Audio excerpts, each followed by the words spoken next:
আসসালামু আলাইকুম everyone, welcome to jasmine kitchen. আজ আমি আপনাদের সাথে নতুন এক রেসিপি নিয়ে হাজির হলাম। তো আজকে আমি রান্না করব কলার থোর দিয়ে চিংড়ি মাছ দিয়ে আজকে রান্না করব। কলার থোর কিন্তু সবাই কম বেশি রান্না করে, আর গ্রাম অঞ্চলে কিন্তু কলার থোরটা একটু বেশি পাওয়া যায়। আজকে আমি থোর কীভাবে কাটতে হয় সেই পদ্ধতি আর রান্নার পদ্ধতি দুইটাই দেখাবো। অনেকে থোরটা কাটতে পারেন না, এই জন্য থোরটা আমি সঠিক নিয়মে কাটা আর রান্না দুইটাই দেখিয়ে দিব। আমি থোরটা কিন্তু এভাবে কেটে নিচ্ছি গোল গোল করে।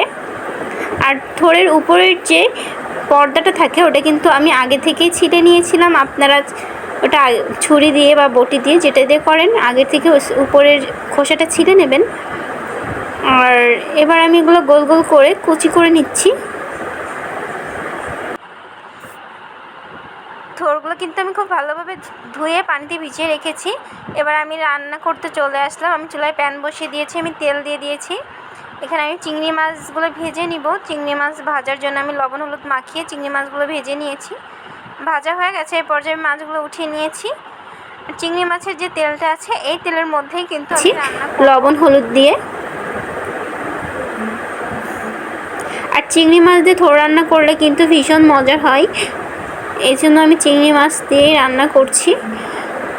চিংড়ি মাছ ভাজির তেলের ভিতরে আমি অ্যাড করে দিলাম কাঁচা মরিচ ফালি, দিয়ে দিলাম 2 টেবিল চামচের মতো পেঁয়াজ কুচি।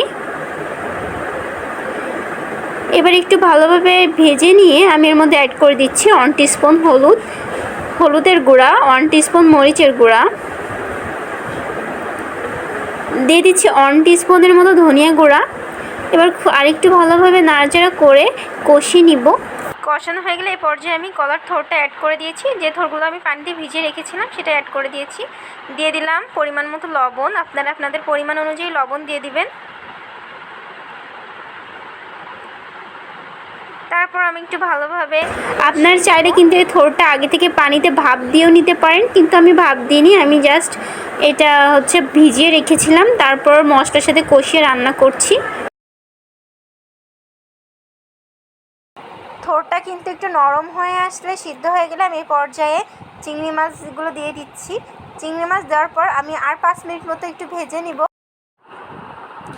এবার ভালোভাবে ভাজি করে নিয়েছি 2 মিনিটের মতো। আমার ভাজিটা কিন্তু হয়ে গেছে, তেলটা উপরে উঠে এসেছে। এই পর্যায়ে বুঝে নিতে হবে যে ভাজিটা হয়ে গেছে। আমি ভাজিটা সার্ভ করে নিচ্ছি। আর এভাবে রান্না করলে কিন্তু খেতে ভীষণ মজার হয়, আর চিংড়ি মাছটা দিলে এর টেস্টটা যেন আরও বেড়ে যায়। তো বাসায় অবশ্যই ট্রাই করবেন। ভিডিওটা ভালো লাগলে লাইক, কমেন্ট এবং শেয়ার করে দেবেন। আল্লাহ হাফেজ।